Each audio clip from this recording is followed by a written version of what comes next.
जय हिंद दोस्तों, स्वागत करते हैं आपको एक नए वीडियो में। और आज के वीडियो में हम बात करने वाले हैं कि भारतीय रेलवे अलग अलग रूटों पर तो स्पेशल ट्रेनों का संचालन हमेशा करती ही रहती है, लेकिन कुछ ऐसे रूट है जिस पर नियमित ट्रेनों का भी संचालन आपको देखने को मिल रहे हैं। भारतीय रेलवे द्वारा अलग अलग रूटों पर नियमित ट्रेन का भी संचालन किए जा रहे हैं ताकि उन लोगों को लगातार ट्रेन की सुविधा मिलती रहे। स्पेशल ट्रेनों के बारे में अगर मैं आपको बताऊँ तो स्पेशल ट्रेनों का संचालन भारतीय रेलवे द्वारा जो की जाती है उसे कभी भी रेलवे कैंसिल भी कर सकती है, जिससे यात्रियों को काफी ज्यादा परेशानी होती है, क्योंकि जो लोग प्लान करते हैं उसके हिसाब से सही टाइम पर ट्रेन नहीं मिल पाते हैं। लेकिन जिन रूटों पर स्पेशल ट्रेनों का संचालन रेलवे द्वारा किए जाते हैं और जिस रूट पर नियमित ट्रेन का संचालन भारतीय रेलवे द्वारा किए जाते हैं, ज्यादातर लोग यही चाहते हैं कि उनके रूट पर नियमित ट्रेन का ही संचालन भारतीय रेलवे करे, क्योंकि नियमित ट्रेन के संचालन हो जाने से परमानेंट उस रूट पर उस ट्रेन का संचालन आपको देखने को मिलते हैं। स्पेशल ट्रेन में आपको फेयर ज्यादा देखने को मिलते हैं और नियमित जो ट्रेन का संचालन रेलवे द्वारा किए जाते हैं उसमें आपको फेयर भी उसमें आपको कम लगते हैं। तो इन सभी बदलाव के साथ भारतीय रेलवे अलग अलग रूटों पर स्पेशल ट्रेनों का भी संचालन कर रही है। साथ में जिस रूट पर जरूरत है उस रूट पर नियमित ट्रेनों का भी संचालन लगातार करती रहती है। तो आज के वीडियो में मैं आपको बताने वाला हूँ कि किस रूट पर भारतीय रेलवे इंटरसिटी एक्सप्रेस का संचालन करने जा रही है।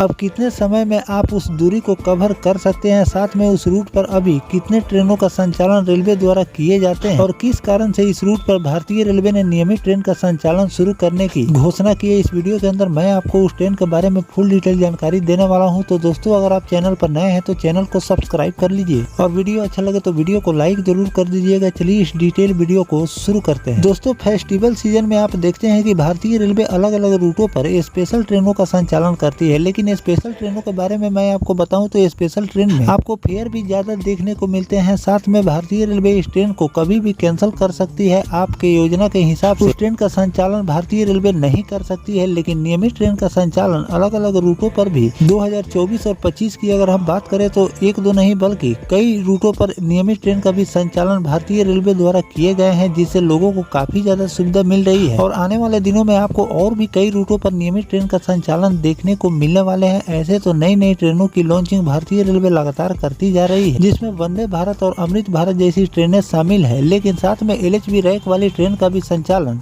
साथ में नियमित और LHB रैक वाली ट्रेन का भी संचालन आपको अलग अलग रूटों पर देखने को मिल रहे हैं। तो चलिए जानते हैं कि भारतीय रेलवे किस रूट पर इंटरसिटी एक्सप्रेस का संचालन शुरू करने जा रही है, साथ में क्या रूट होने वाले। दोस्तों, रेल यात्रियों के लिए एक खुशखबरी है कि जबलपुर स्थित मदन महल स्टेशन से छत्तीसगढ़ की राजधानी रायपुर के बीच एक नई इंटरसिटी एक्सप्रेस ट्रेन रोजाना संचालित की जाएगी। रेलवे ने इस संबंध में आधिकारिक नोटिफिकेशन जारी कर दिया है। इससे दोनों शहरों के बीच यात्रा करने वाले यात्रियों बड़ी राहत मिलेगी। आपको बता दें कि नई इंटरसिटी ट्रेन मदन महल से सुबह 6:10 पर रवाना होगी और बालाघाट और गोंदिया होते हुए दोपहर 1:50 पर रायपुर स्टेशन पहुंचेगी और वापसी में यह ट्रेन रायपुर से दोपहर 2:45 पर चलकर रात 10:30 पर मदन महल पहुंचेगी। इस इंटरसिटी एक्सप्रेस से मदन महल और रायपुर के बीच का सफर महज 6 घंटे 40 मिनट में पूरे हो जाएंगे। वर्तमान में रायपुर से जबलपुर के बीच केवल एक ट्रेन का संचालन भारतीय रेलवे कर। उस अगर ट्रेन के नाम मैं आपको बताऊं तो अमरकंटक एक्सप्रेस के नाम से इस ट्रेन का संचालन रेलवे द्वारा किए जाते हैं, जिसे यह दूरी तय करने में लगभग 9 घंटे का समय लगता है। एक ही ट्रेन होने के कारण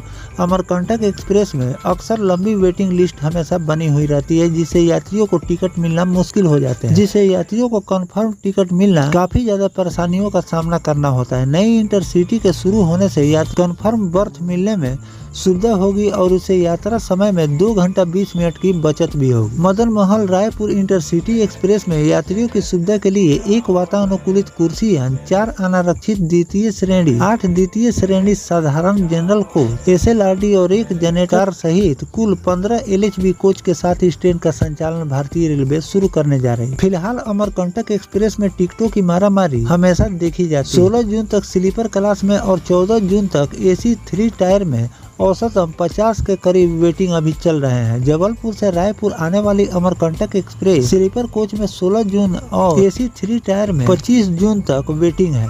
नई इंटरसिटी ट्रेन चलने से यह दबाव कम होंगे और यात्रियों को आसानी से लोगों को टिकट इस ट्रेन में मिल जाएंगे। तो दोस्तों, रायपुर और जबलपुर के बीच भारतीय रेलवे नई इंटरसिटी एक्सप्रेस शुरू करने जा रही है। अभी तारीख की घोषणा भारतीय रेलवे द्वारा नहीं की गई है, लेकिन इसकी मंजूरी मिल चुकी है। बहुत जल्द आपको इस रूट पर इस ट्रेन का संचालन देखने को मिलेंगे और इस पर जो भी नया अपडेट रेलवे द्वारा जारी किए जाएंगे इस ट्रेन के लॉन्चिंग को लेकर, तो वो भी जानकारी मैं आपको लगातार देता रहूंगा। फिलहाल जो भारतीय रेलवे ने इस रूट पर नियमित इंटरसिटी एक्सप्रेस का संचालन शुरू करने जा रही है, इस पर आपकी क्या राय है कमेंट सेक्शन में जरूर बताइएगा। और किन किन रूटों पर भारतीय रेलवे को इंटरसिटी एक्सप्रेस का संचालन वो भी नियमित ट्रेन का संचालन करनी चाहिए, जिससे लोगों की सुविधा मिले, ये भी कमेंट करके जरूर लिखिएगा। यात्रियों की सुविधा को देखते हुए भारतीय रेलवे ने इसमें सभी कैटेगरी के कोच लगाए हुए हैं। अगर आप इस ट्रेन में एसी में सफर करना चाहते हैं तो एयर कंडीशन कोच भी इसमें लगाए गए हैं। अगर आप स्लीपर कोच में सफर करना चाहते हैं तो इसमें स्लीपर के भी कोच है, साथ में इसमें जनरल के भी कोच भारतीय रेलवे ने लगाया है कि जिस कैटेगरी में आप सफर करना चाहते हैं उन लोगों को काफी ज्यादा सुविधा मिलेगी। साथ में एक ही ट्रेन का संचालन भारतीय रेलवे इस रूट पर कर रही थी, जिससे लोगों को काफी ज्यादा परेशानी हो रहे थे, लोगों को टिकट नहीं मिल रही थी। इन सभी असुविधा को देखते हुए भारतीय रेलवे ने इस रूट पर इंटरसिटी एक्सप्रेस का संचालन शुरू करने की तैयारी शुरू कर दी है और बहुत जल्द आपको इस ट्रेन की लॉन्चिंग भी इस रूट पर देखने को मिलेगी। इस ट्रेन के लॉन्चिंग को लेकर जो भी नया अपडेट रेलवे द्वारा जारी किए जाएंगे वो भी जानकारी मैं आपको लगातार देता रहूंगा। फिलहाल दोस्तों, ये जानकारी आपको कैसा लगा कमेंट सेक्शन में जरूर बताइएगा। मिलते हैं किसी नेक्स्ट टॉपिक कोई नई जानकारी के साथ, तब तक अपने भाई को दीजिए इजाजत। जय हिंद, जय भारत, वंदे मातरम।